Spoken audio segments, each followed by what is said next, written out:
雙生火焰嘅傳說成日都講到好似天生一對咁，但係其實現實並唔係咁簡單。有好多雙生火焰，即使係好愛大家，但係未必真係可以走到最後。點解會咁？其實雙生火焰可唔可以真正咁喺埋一齊，唔係純粹睇你哋之間嘅緣分，而係仲有幾個關鍵嘅原因。有啲乜嘢會影響雙生火焰關係嘅發展？首先第一點就係你哋到底準備好未？有時候雙生火焰分開並唔係因為唔愛大家，而係大家都仲有好多未療癒嘅傷痛。如果你或者對方仲未準備好承擔呢一段關係帶嚟嘅挑戰，可能都會因為你哋嘅內在恐懼而不停咁樣拉扯。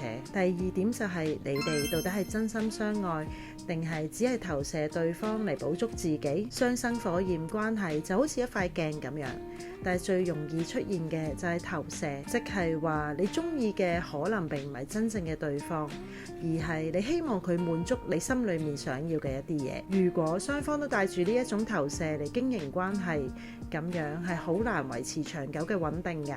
第三點就係你哋係一齊前進，定係互相拉扯？雙生火焰唔應該係一場痛苦嘅消耗，而係一場共同成長嘅旅程。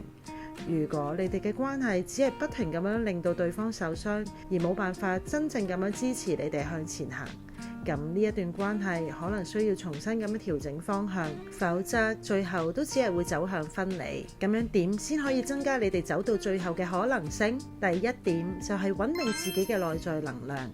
你穩定咗，對方先至有機會穩定。第二就係要學識覺察自己心裏面真正想要嘅到底係愛，定係只係一個滿足感。第三，當關係出現問題嘅時候，問自己呢一段關係係令到我成長，定係一種消耗？